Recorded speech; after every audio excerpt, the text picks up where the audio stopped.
Kauna-unahan sa Pilipinas. NBC Manila Broadcasting Company. DZRH, member, kapisanan ng mga broadcaster ng Pilipinas. Oras sa Father Saldi Fababaer, alas 4:09. Uy! Nakapag-break ka na ba? Nakapag-relax ka na ba? Saan ka man nagtatrabaho, mapa-opisina man o work from home o mula mismo sa pwesto, sasabayan namin ang break time mo. Sasabayan namin ng mga balita at komentaryo, mga panayam ng mga taong viral ngayon. DZRH Break Time!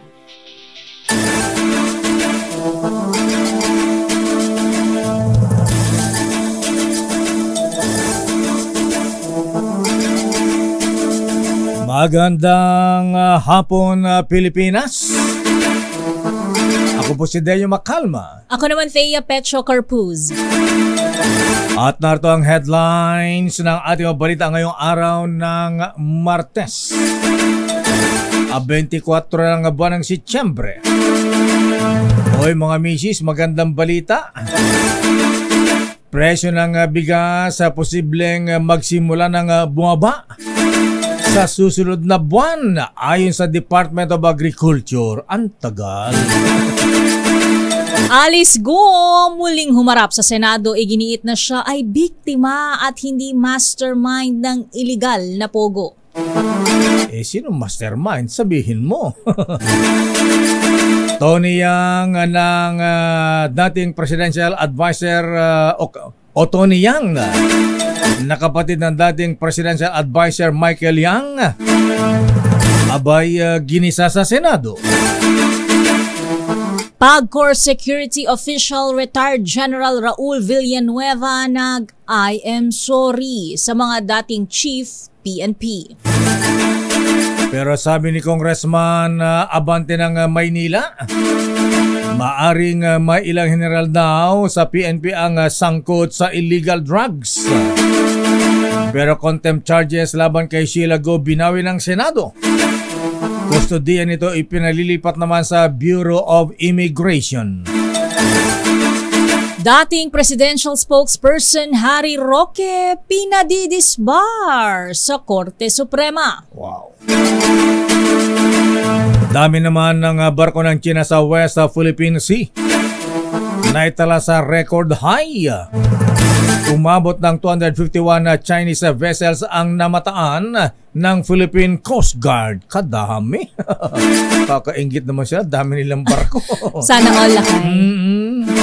Samantala, 2025 budget ng Office of the President aprobado sa plenaryo ng Kongreso. Samantalang deliberasyon sa OVP budget ipinagpaliban. COMELEC doble kahit ngayon para sa filing naman ng Certificate of Candidacy sa October 1 hanggang October 8, 2024. Mga Pinoy sa Lebanon tiniyak na ligtas at walang nasaktan sa digmaan sa pagitan ng Israel at Hezbollah ayon yan sa GFA. Kakatakot naman dun. Panay ang liparan ng mga rockets. Daming sibilyang nadadamay. Samantala, eto ang good news mga misis, mga lola. Positibo ang Department of Agriculture at Department of Finance na magtutuloy na ang pagbaba ng presyo ng bigas. Hari nawa. Sa press briefing sa Malacanang, tinayan ni Agriculture Secretary Francisco Chu Laurel Jr. na maaring sa kalagitnaan ng buwan na Oktubre ay unti-unti nang bababa ang presyo ng bigas. Sana wala ng senior citizen na bigas. Wala ng 60 pesos per kilo. Ito ay kasunod ng pagbaba ng taripa sa imported na bigas at dahil na rin sa pagbaba ng presyo ng pandaigdigang merkado. Ayon kay Secretary Laurel, maglalaro sa 5 hanggang 7 piso ang magiging kabawasan sa kada kilo ng bigas. Sa tansya naman ni Finance Secretary Ralph Recto, bababaan ng 6 pesos kada kilo ang presyo ng imported na bigas. Bagamat nakadepende pa ito sa world prices. Gayunpaman sa Enero ng susunod na taon, lubos na rin mararamdaman ang pagbaba ng presyo ng bigas. Dahil inuubos pa ang stock ng palay at bigas na nabili sa mas mataas na presyo. Samantala, hinamon ng isang mambabatas ang Bureau of Customs at Philippine Ports Authority na siguruhin hindi na mauulit ang naantalang pag-release sa shipment ng bigas sa pantalan ng Maynila. Sinabi ni Congressman Wilbert Lee na dahil sa aberya, nagkaroon ng dahilan para mapurnada ang matatag na supply at halaga ng bigas sa bansa. Ginawa ng kinatawan ng Agri-Party List ang pahayag matapos matenga ang rice shipment dahil umano sa port congestion. Gayunpaman maliwanag o niliwanag ng BOC na ang aberya ay hindi dulot ng port congestion kundi sa nakapending na requirements ng mga consignee. Sa kabila nito, binigyan diin ni Congressman Lee na ano't ano man ang sanhi ng problema, hindi na ito dapat maulit upang maiwasan ang wala sa lugar na pagtaas na presyo ng bigas.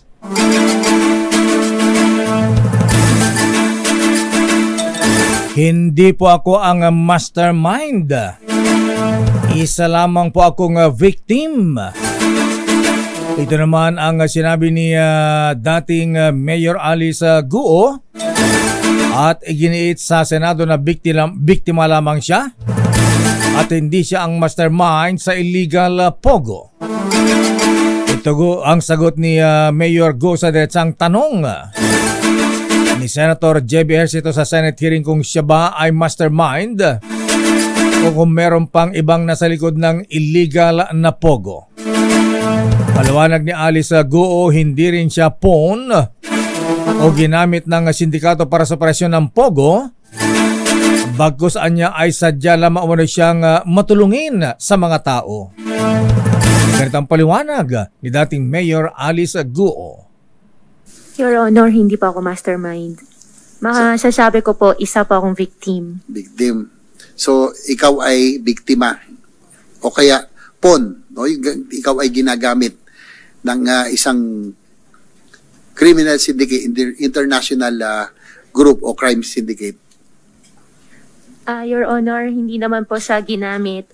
If ever po, kung mayroon man po ako na itulong, ano po akong tao, helpful akong tao. Kung mayroon man po, yun lang po. Muli ring iginiit ng dating alkalde ng Bambanda, Tarlac na hindi siya guilty sa maligasyon. Nasangkot siya sa illegal na operasyon ng pogo. Naritong muli si Madam Alice. Hindi po ako guilty po. So, hindi kayo most guilty. Meron pang mas guilty. Kumbaga may mastermind pa talaga. Your Honor, I think sa tagal po na investigation, alam na rin po ng committee po, especially chaired by our Madam Chairman, who's really at the back of everything po. Sino? Samantala, pinapasabina ng Senado si dating Bamban Tarlac Mayor Jose Feliciano at iba pa matapos na hindi siya sumipot sa Senate hearing ngayong Martes. Mismong si Senate President Pro Tempore Jingo Estrada ang nagmosyon ng issuance of subpoena laban kay Feliciano dahil sa pagtanggi nitong lumantad dahil sa umunay ibang commitment. Idiniin ni Senator Estrada na hindi ito katanggap-tanggap at nagbabala na kapag hindi pa sumipot ay posibleng ipaaresto na ng Senado si Feliciano. Nagpatuloy ngayong araw ang investigasyon ng Senado sa iligal na aktibidad ng mga pogo, kabilang narito ang ni-raid na pasilidad sa Bamban, Tarlac. Iniimbestigahan ng Senado ang posibleng koneksyon ni Feliciano sa kanyang successor sa pagka-mayor na si dismissed Bamban Mayor Alice Guo sa iligal na pogo. Samantala, binawi na ng Senado ang contempt order laban kay Sheila Guo, ang sinasabing kapatid ni Alice Guo. Ginawa ni Senator Rizon Tiveros ang hakbang sa patuloy na pagdinig ng Senate Committee on Women, Children, Family Relations and Gender Equality. Tungkol pa rin sa illegal operasyon ng Pogo. Inatasan ni Hontiveros ang Office of the Senate Sergeant at Arms. Nailipat ang kustodiya ni Sheila Guo sa Bureau of Immigration bilang pagsunod sa mission order mula sa nasabing ahensya. Matatandang si Sheila Guo na kinilala ng otoridad bilang Chinese national si Xiang Mier ay naharap sa kasong disobedience to summons ng Senado at sa paggamit ng pekeng Philippine passport. Samantala, nasentro ang atensyon ng mga senador sa pagkatao at negosyo ni Tony Yang, ang kapatid ni Michael Yang na dating economic advisor ni dating Pangulong Duterte. Matapos maaresto sa Cagayan de Oro City ay kasama siya sa humarap sa Senado dahil sa kanyang kaugnayan sa operasyon ng Pogo. Siya ay gumagamit ang pangalan bilang Pilipino na Antonio Maestrado Lim at may 16 na kumpanyang nakapangalan sa kanya sa Cagayan de Oro City, Iligan, Davao at Cebu City, bukod pa sa Oro One Incorporated na isang service provider sa Pogo. Nang tanungin ni Senator Risa Hontiveros si PAOK Undersecretary Gilbert Cruz, sinabi niya na ang sentro ng operasyon ni Tony Yang aka Antonio Maestrado Lim ay sa Philippine Sanja Steel Corporation sa Cagayan de Oro City. Sinabi ni Cruz na sa ngayon ay nakikipag-ugnayan na sila sa PIDEA para imbestigahan ang impormasyon na inilahad ni Senator Hontiveros na sangkot din si Tony Yang sa illegal drugs. I am sorry na si dating ISAF head at ngayon ay PAGCOR Executive Raul Villanueva, dati palang chief ng ISAF na. Sa manood nating PNP chief na tumatanggap ng payola at protektor sa illegal na Pogo. Sa pagdinig ng Senado, tinanong si Villanueva ni Senator Ronald Bato de la Rosa ukol sa naging pag-usap nila ni PNP CIDG Director General Leo Francisco kahapon. Sinabi ni General Francisco na inamin sa kanya ni Villanueva na pawang mga marites o mga chismis lamang ang nasabing impormasyon na may dating hepe ng pulisya na tumatanggap ng payola mula sa Pogo. Pero idiniin ni General Villanueva na noong nakaraang pagdinig ay sinabi na rin daw niya na hindi pa kumpirmado ang nasabing impormasyon, ito ay raw intelligence information lamang. Pinagsabihan siya ni De La Rosa na sa susunod ay mag-ingat sa mga sinasabing pagdinig lalo pat may mga nadadamayan niya sa mga issue. Narito si Retired General Raul Villanueva. I qualified it earlier in the last Senate hearing na raw information to, walang, I don't want to put malice on our chief PNPs. I'm sorry kung yan ang paka-interpret ng mga chief PNPs natin, but I hold them in respect because each of these chief PNP has their own legacy in the PNP institution. Kaugnay nga ng balitang yan, inamin ni Retired General at ngayon PAGCOR Senior Vice President ng Security and Monitoring Cluster Raul Villanueva na chismis lamang umano ang nabanggit niya sa hearing na isang dating PNP chief ang nasa payola ng Pogo. Ayon kay PNP Criminal Investigation and Detection Group Director Police Major General Leo Francisco, nakausap niya mismo sa telepono si Villanueva tungkol dito. Gayunman, sinabi ni Francisco na magpapatuloy pa rin ang investigasyon nila tungkol sa mga sangkot sa pagtakas ni Guo at nasa payola ng Pogo. Narito ang pahayag ni Francisco. Hindi titigil ang CIDG sa pag-imbestiga sa lahat ng nasasangkot kay Alice Guo, kahit na ito ay mataas na opisyal hanggang sa pinakamababa. So, ang direktiba ng ating PNP, Police General Romel Marbil ay you get to the bottom of it. So, patuloy na mag-iimbestiga po ang CIDG sa lahat ng mga nasasangkot sa pagtakas, sa mga payula na sinasabi nila kay Alice Guo. Mula naman sa Kongreso, magsasagawa pa rin ng pagdinig ang Quad Committee ng Kamara de Representantes kahit nakareses ang sesyon ng Kongreso upang mabigyan ng pagkakataon ang mga kongresista na masusing mapag-aralan ang magkakaugnay na isyu ng pogo, illegal drugs, money laundering at mga extrajudicial killings noong administrasyon ng dating Pangulong Digong Duterte. Ayon kay Congressman Bienvenido Benny Abante Jr. ng 6th District ng Manila, co-chairman ng Quad Committee, kahit break ay magsasawa pa rin sila ng investigasyon dahil nakita daw nila ang involvement ng isang sindikato at nakita rin nila ang napalaking involvement ng ilang mga general.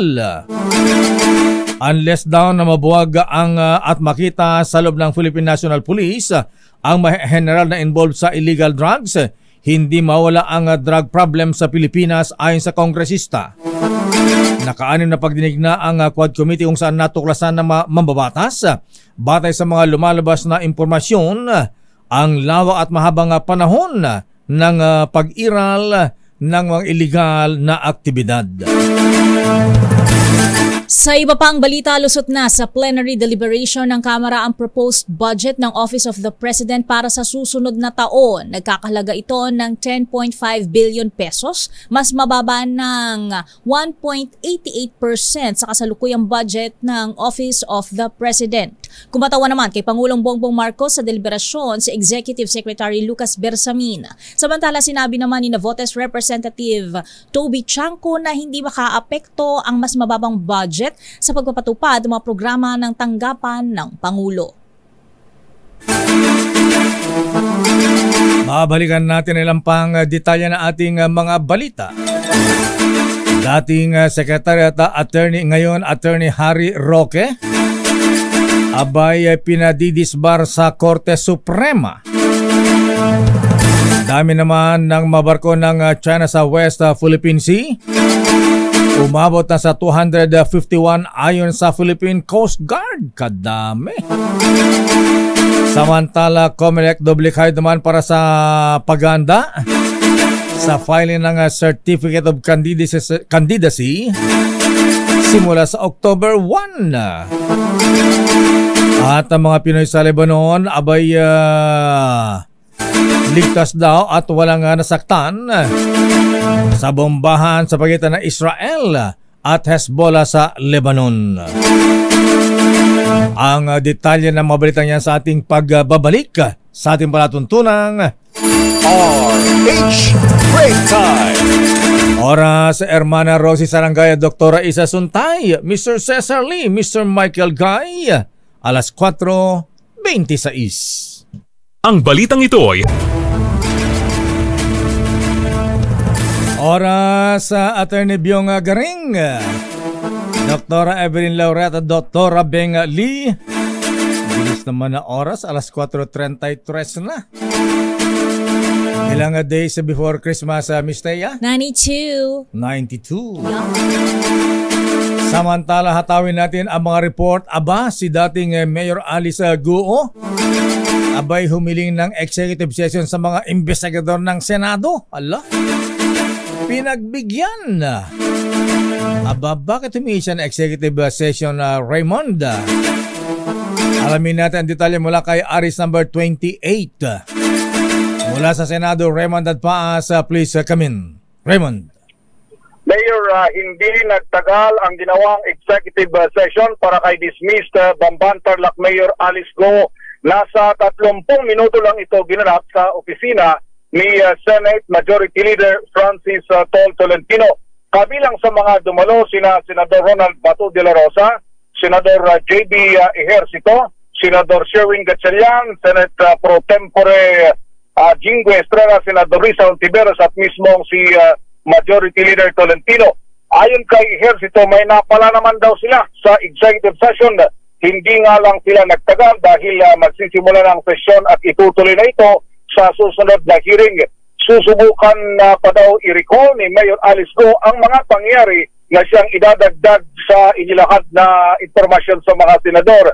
Sa pagdinig ng komite, iginit ni Go sa pagtatanong ni Senador J.B. Ejercito na hindi siya mastermind sa operation ng Philippine Offshore Gaming Operator sa Pogo, kundi siya ay biktima lamang. Ito ay dahil sa kanyang kabaitan at marami ang natulungan, ngunit kung ano man ang kanilang ginawa ay wala daw siyang kinalaman. So, para sa... Raymond, sino yung mga tinulungan niya? Malamang yung tinulungan niya kasama doon na mastermind. Yun ang hindi na malinaw, Mayor, kung sino-sino yung mga binanggit na ito dahil nga sa executive session, yung ginawa kanina at kung ano man yung mga pinag-usapan doon ay ilimitado lamang para sa mga senador, mayor at Mr. Ayan. Gaano katagal nagtagal yung executive session? Mga 30 minutes lang daw kanina dahil mag-session na. Ang pagkakasabi sa atin ay baka ituloy pa nila sa susunod na hearing kung kailan man ito mapaschedule ulit, Mr. at Mayor. Ano ba yung tanong sa kanya, Raymond, at siya humiling na executive session?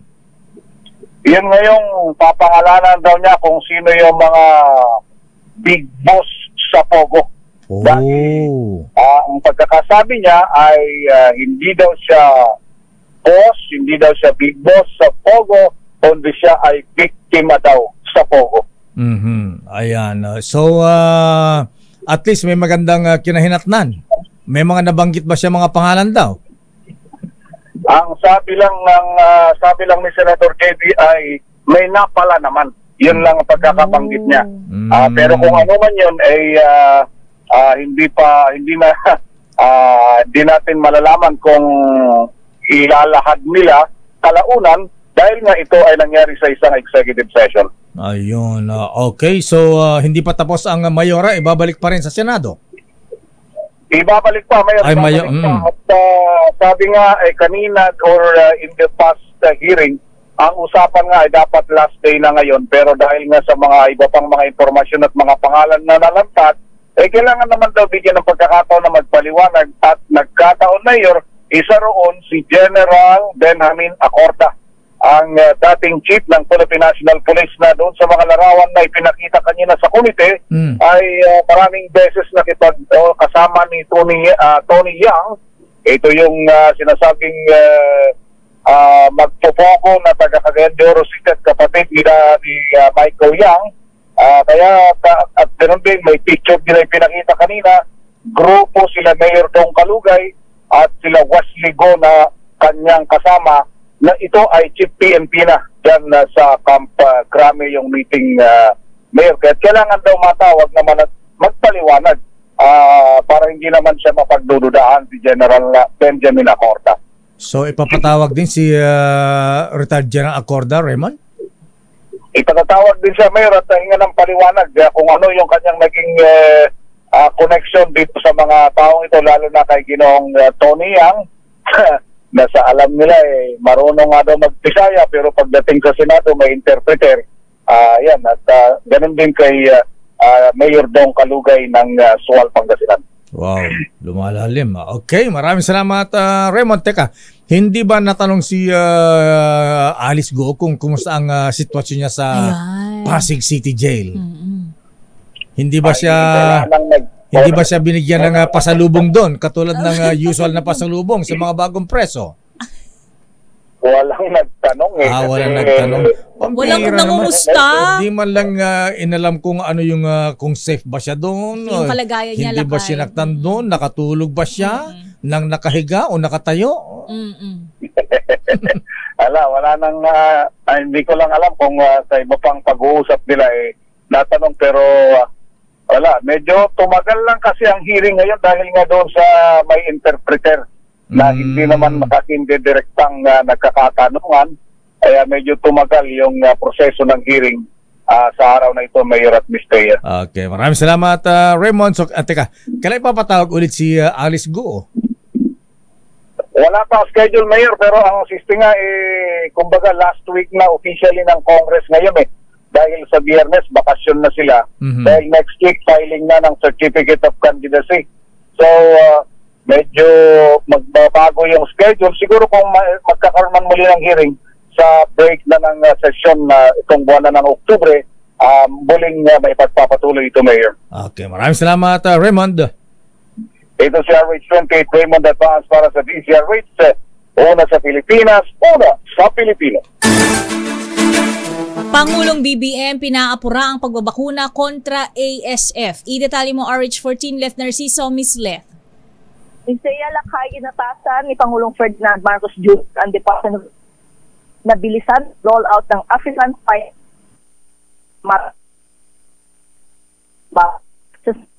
sa malaking. Babalian ka namin, Let. Masama ang signal mo. Ano ba yan? Smart ba yan o Globe? Samantala, habang inayos ni Let ang kanyang signal mula sa Malacanang, dumako muna tayo sa Kamara de Representantes. Minority group hindi susulong ang deferment ng 2025 budget ng Office of the Vice President sa kondisyon na magpakita ng interes ang Vice Presidente Sara sa budget ng sarili nitong tanggapan. Aris number 12, Milky Rigonan, please come in. Milky. Nakayateya nanindigan ng minorya sa Kamara na hindi na isusulong ang deferment o pagpapaliban sa 2025 budget ng Office of the Vice President. Ayon kay One Rider Party List Representative Rog Gutierrez, ito ay sa kondisyon na magpapakita ng interes at pagpapahalaga si Vice President Sara Duterte sa budget ng kanyang tanggapan. 17 oras ang plenary deliberation sa iba't ibang government agencies na umabot hanggang kaninang alas 3 ng madaling araw, pero ni isang kinatawan ay walang pinadala ang OVP. Naghintay na hanggang alas 3 ng umaga kanina si Lano Del Norte Representative Sia Alonto Adjong. Kung darating si VP Sara, tanda itong maghintay muli ng mahabang oras ngayon hanggang bukas. Ito baka naman daw maisipan na ng pangalawang Pangulo na siputin ang plenary deliberation ng kanyang tanggapan. Narito si One Rider Party List Representative Rog Gutierrez. But for once, yung minority po all in agreement na wag naman yung ultimatum na defer. We are extending maximum leniency in the hopes that we would come to a productive resolution to this chapter of the budget hearings. Yet, after 17 hours of deliberation, not one authorized representative was there. Pinuna rin ng mga mababatas ang sumanat na larawan ni VP Sara na nasa Calaguas Island, Camarines Norte, na muling nagbabakasyon sa isang resort kasamang ilang mga kaibigan. Kasabay ito ng plenary deliberation kahapon ng Kamara sa 2025 budget ng OVP. Pero salit, inuna daw ang bakasyon. Muling inulit naman ni Gutierrez na ibibigay ng minority ang maximum leniency at sana pahalaga ni VP Sara ang kanyang constitutional duty. Ako si Milky Rigonan, nagulat para sa DCRH, una sa Pilipinas, una sa Pilipino. Maraming salamat Manang Milky. Samantala, bagong record high na dami ng Chinese ships sa West Philippine Sea na itala. Si Let muna. Ay, sorry, balikan pala natin si Miss Let dahil ang Pangulo pinaapura ang pagbabakuna kontra ASF. Miss Let? Tinatasan ni Pangulong Ferdinand Marcos Jr. ang Department of Agriculture na bilisan ng rollout ng African Swine Fever vaccines para mapigilan ang lalo pang pagkalat ng sakit sa baboy. Sa sectoral meeting sa Malacanang, sinabi ng Pangulo kay DA Secretary Francisco Chu Laurel na nananatiling hamon ng ASF sa pagsisikap ng gobyerno na maibsan ng inflation sa pagkain. Bilang tugon, sinabi ni Laurel na target nilang makumpleto ang pagbili ng 600,000 doses ng ASF vaccines hanggang Disyembre. Sa press briefing sa Palasyo, inanunsyo ng kalihim na matatapos na ngayong buwan ang pagbabakuna ng unang 10,000 doses. Narito si Secretary Laurel. Scheduled for the award for the next 450,000 doses is October 10, of which we will take delivery of 150,000 doses by then. But we hope to complete the procurement of 600,000 doses by end of December this year. Binigyang diin ni Laurel ang kahalagahan ng mabilis na rollout ng bakuna para manumbalik ang kumpiyansa ng mga magbababoy sa swine farming. Ito'y para masimulan daw ulit ang repopulation ng baboy. Target ng DA na maitaas ang hog production mula sa kasalukuyang 7.5 million sa 14 million. Ito si Let Narciso para sa DZRH, una sa Pilipinas, una sa Pilipino. Maraming salamat, Let Narciso mula sa Malacanang. Abay, dami ng mga barko ng China sa West Philippine Sea. Umabot na sa 251 ayon sa Philippine Coast Guard. Kadami naman. Lulusubin na ba tayo, Enyel? Oh, Diyos ko, kakatakot naman. Ilan ba ang mga warship dyan? Alamin natin ang detalye mula kay Aris number 52, Enyel Parosa. Please come in, Enyel. Lakay at Mistea, pumalo na sa bagong record high na 251. Ang dami ng mga barko ng China sa West Philippine Sea na nababantayan at nakikita ngayon ng Philippine Navy sa pinakahuling monitoring ng hukbong dagat ng bansa. Kabatid na may 204 maritime militia, 28 Coast Guard at 16 na People's Liberation Army Navy vessels ang China sa 13 features ng Pilipinas. Ayon kay Rear Admiral Roy Vincent Trinidad, tagapagsalita ng Philippine Navy sa West Philippine Sea, pasok pa ang bilang sa normal range ng mga barkong ipinakalat ng Beijing sa South China Sea. Pero kapansin-pansing malaking bulto nito ang nasa Escoda Shoal na tinatauhan ng 11 barkong pandigmang ng China na unang beses umanong na obserbahan ng ating Philippine Navy. Nang atin namang tanongin hinggil sa bagong deployment pag-alis ng Philippine Coast Guard ship na BRP Teresa Magbanawa, tiniyak ni Rear Admiral Trinidad papatuloy ang pagbubantay ng AFP sa Escoda Shoal. Pakinggan natin siya. Monitoring could be done to different means. I mentioned earlier, sea, air, land, or space-based systems. Hindi lamang yung presensya mo and visual. Nauna nang binanggit ng National Maritime Council na pareho pwersa ng PCG at ng AFP ang pinakawalan sa Escoda Shoal kapalit ng BRP Teresa Magbanawa. Ito sa Rosa, Lakay. Kung ganito karami ang mga barko ng China sa West Philippine Sea, di ba natin tatapatan? Ilan ba yung sa atin? Ilan ba ang barko natin? Pag tinatanong yan Lakay sa Navy, binabanggit nila, operational yung detalye na yan at ayaw nilang sabihin kung ilan yung nakadeploy na the ships o assets ng AFP in particular doon sa binabanggit na 13 island features. Pero definitely daw ay meron. At kagaya nga nung binanggit kanina sa ating soundbite Lakay, meron din tayong, may access din tayo doon sa iyo pang klase ng monitoring gaya ng satellite na uri ng pag-monitor doon sa karagatan Lakay. Meron ba tayo 100 barko? Basta meron, Lakay. Basta meron. Basta meron. Kahit gano'ng karami, kung ang tanong ay meron. Meron. Meron. May nagbabantay. At binabanggit Lakay ng Navy, may access din tayo at tumutulong yung allies natin para doon sa sa monitoring dyan sa West Philippines. Mahirap umasa lang sa tulong ng mga kaalyado natin. Dapat meron din tayo sarili. Meron din. Correct.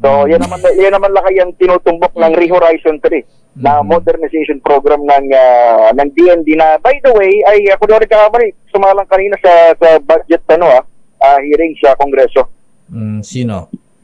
Ang DND Lakay, hindi ko lang nasilip kung sino sa DND ang uupo ngayon para sa depensahan ng budget ng ating Re-Horizon 3 na modernization program. Okay, maraming salamat Edniel.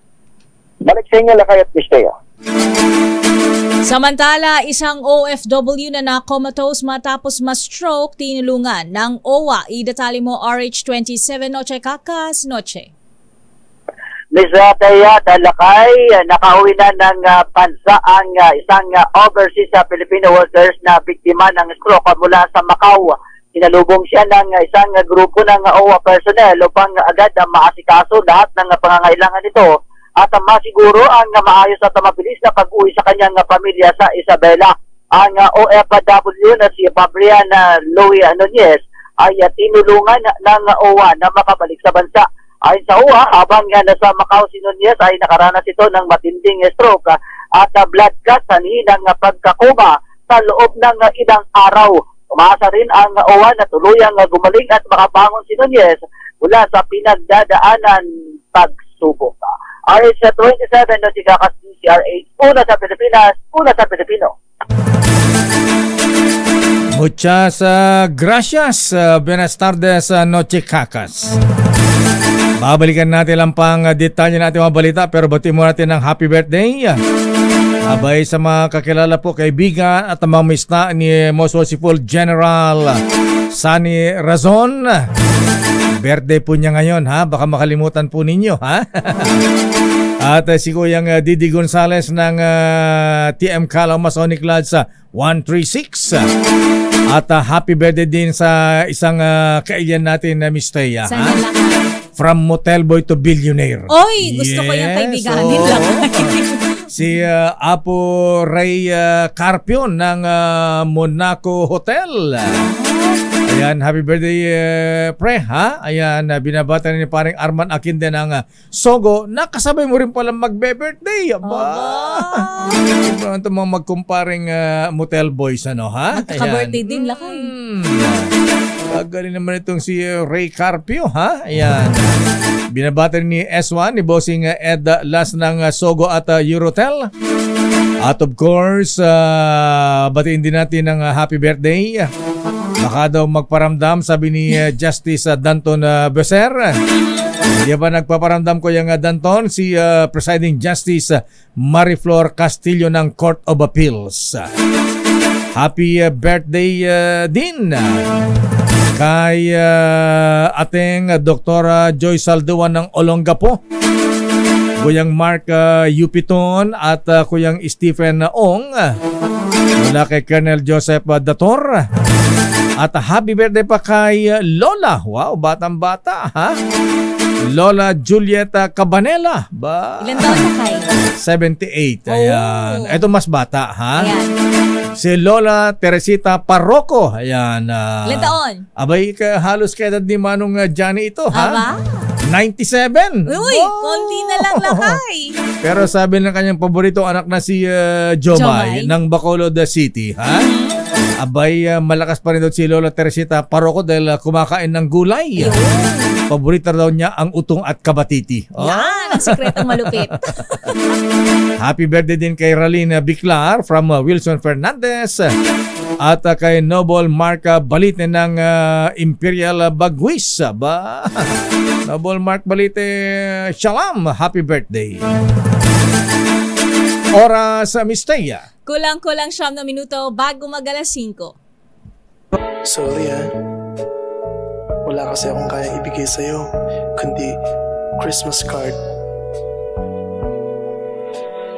Pero di bale, andito naman ako, di ba? Mas mahal mo ako kaysa sa Christmas card, di ba? Pero meron pa akong isang regalo sa'yo, ibubulong ko sa'yo.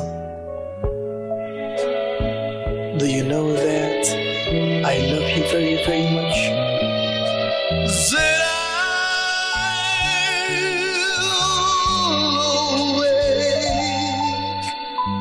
On Christmas morning and find my stockings filled with you.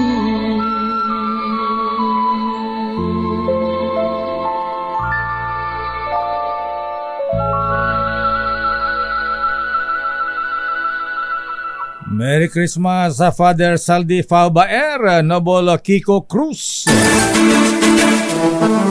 Balikan natin ang detalye ng ating balita. Pinadidisbar ni dating PDP Laban Executive Director Attorney Melvin Matibag si Attorney Harry Roque. Batay sa kanyang petisyon sa Supreme Court, sinabi ni Attorney Matibag na dapat tanggalan ng lisensya si Attorney Roque dahil sa umano'y paglabag sa Code of Professional Responsibility and Accountability. Ito'y dahil anya sa mga post ni Attorney Roque sa social media ng mga unverified information. Gaya naman ay paggamit ng Pangulong Bongbong Marcos Jr. ng white substance o yung tinatawag niyang polvoron. Obligasyon umano na isang abogado na dapat kumpirmahin muna kung totoo hindi ang isang impormasyon na kanyang nakuha bago ito i-post. Nilinaw naman ni Atty. Matibag na walang kinalaman ang politika o sino mang individual sa kanyang ginawang paggain ng disbarment case laban sa nagtatagong si Attorney Harry Roque. Samantala, nalalapit na ang pagsumite ng Certificate of Candidacy para sa 2025 national and local elections. Sa panayam ng DZRH, COMELEC Chairman George Garcia tungkol sa usaping withdrawal substitution, pinaliwanag niya na pinapayagan lamang ito simula October 1 hanggang October 8. Narito ang pahayag ni Attorney George Garcia. Kung gusto nila magpalitan mula October 1 to 8, okay lang po yan. Pero after October 8, hindi na po. Ngunit nilinaw naman ng COMELEC chairman na hindi natatanggapin ang withdrawal substitution pagkatapos ng October 8. Maaari lamang itong tanggapin kung ang kandidato ay namatay o na-disqualify. Narito muli si Garcia. Na wala po tayong tatanggapin na withdrawal with substitution. Pwede sila mag-withdraw. Wala pong problema. Pero hindi na po sila pwede mag-withdraw na magpapapalit sila sa kahit na sino. Ang paraan lang po para magkaroon ng palitan after ng October 8 ay pag namatay o na-disqualify yung mismong kandidato. Pero kung ang dahilan lang ay nagkasakit o umayaw na lang, hindi na po namin papayagan ang palitan after October 8. Samantala, pinangunahan nga ni COMELEC Chairman George Garcia ang pagbisita, pag-inspeksyon sa binili nilang dalawang printing machines mula sa Miro Systems na gagamitin sa 2025 midterm elections. Ayon kay Garcia, may kakayahan ang bawat makina na mag-imprenta ng 1,000,000 balota kada araw. Sa kanyang pagtaya, posibleng matapos sila sa pag-imprenta ng mga 70 million na ballots sa loob lamang ng 30 araw, isang buwan. Una rito, nagpaalala ang COMELEC sa publiko na hanggang sa Lunes, September 30 na lamang ang deadline para naman sa voter registration para sa sunod na eleksyon. At nilinaw din ni Chairman Garcia na wala daw katotohanan ang mga kumakalat na balita na ang bayad para makakuha ng certification para sa isang party list group ay magbayad ng 10 hanggang 15 milyones. Ang sabi ni Chairman Garcia, ayan, para sa mga nagbabalak kumandidato sa ilalim ng mga party list, 10,000 lamang daw ang babayaran para sa accreditation. Ayan. Ito kaya yan. Samantala, patay ang isang babae sa nangyaring sunog sa isang residential at commercial area sa G2000 Street, Sampaloc, Maynila. Sa ulat ng BFP, nagsimula ang sunog alas 3:44 ng madaling araw na umabot ng unang alarma saka idineklarang fire out pasado alas 4 ng umaga. Nagmula ang sunog sa isang unit ng 5 palapag na gusali kung saan nadamay ang katabing kwarto nito. Isang kainan o karinderya ang nasa ibaba nito habang boarding house naman ang nasa itaas. Napag-alaman na 4 na katao ang stay-in sa karinderya pero nakatakas ang 3 at naiwan ang isang nasawi. Oy, good news para po sa mga may kamag-anakang OFW sa bansang Lebanon. Tiniyak ng Department of Foreign Affairs na walang Pilipinong nasaktan sa patuloy na air strikes ng Israel sa bansang Lebanon. At sinabi ni DFA Assistant Secretary Robert Ferrer na maraming Pinoy sa Lebanon ang ayaw pa rin umuwi sa Pilipinas sa kabila ng tumitinding digmaan ng Israel at Hezbollah na nasa Lebanon. Ayon kay Asek Ferrer, patuloy ang ginagawang konsultasyon sa mga community leaders ng mga Pilipino sa Lebanon, ngunit ayaw nilang umuwi sa Pilipinas. Dahil dito sinabi ng DFA official na hindi maaaring pilitin ang mga Pinoy sa Lebanon kung ayaw nilang bumalik sa bansa. Sinabi ni Asek Ferrer na pinoproseso na nila ang pagpapauwi naman sa mahigit 1,000 Pinoy na nais ng bumalik sa Pilipinas. Dumako naman tayo lakay sa ating Break Time Sports. 12-time PBA champion Joe Devans balik sa paglalaro sa PBA. I-detalye mo, Kristan Karag. Kristan. Mahigit 2 taon mula nung i-anunsyo niya ang kanyang retirement, balik na muli sa paglalaro si Joe Devans sa PBA.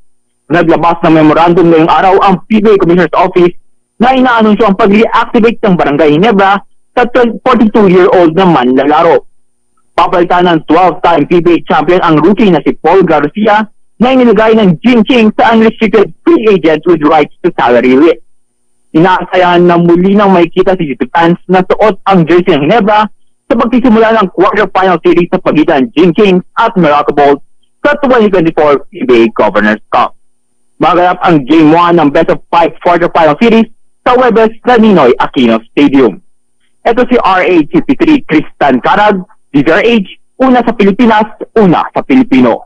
Maraming salamat, Kristan Carag. Good afternoon, Noble Greg Kayabyab. Abay, kayo ba ni Kuyang Chris Beltran kakandidato, ha? Anong party list kayo kakandidato, ha? Ayan, kung yun ang balak nyo, good luck, mga brethren. Basta ikaw, Lakay, wala kang kalaban dito. Ay, oo. Ikaw lang ang namumukad tangi. Kaya, walang thrill. Wala pang ira. Pero bago natin makalimutan, abay, congrats muna. Aba, Kuyang Romando Artes ng MMDA. Aba, hindi na acting ngayon. Abay, siya na talaga ang chairman ng MMDA batay sa appointment na tinanggap mula kay Pangulong Marcos. At congratulations din kay Sister Rosemary Pagala, newly appointed director ng DBM. Aba, nasa ilalim ni Secretary Amena D. Carpenter Pagdanganan. Dinabati ng mga brothers and sis sa Tau Lambda Kappa Fraternity Sorority. Congrats, Sis Rosemary Pagala. At yan ang kabuuan natin mga balitaan sa ating palatuntunan ng break time. Ako po si Deo Macalma. Batiin ko din ng happy birthday bukas, Lakay, si Elise Daniel. Oh, 8th birthday niya bukas. Elise, happy birthday. Ako naman si Petro Corpuz. Kita sa McDo, Jollibee. Jollibee. Jollibee ba? Ba naman tagpo sa akin yung ibang brand. Sa susunod na sila. Okay. So sa Burger King. Ayan, isa-isahin natin sila, Lakay. At susunod na ang palatuntunang balansyadong mga balita. Chairman of the Board Henry Uri at Miss Kay Karen Oyong, Filipino citizen. Bye-bye. Oras ganap na alas 5:04.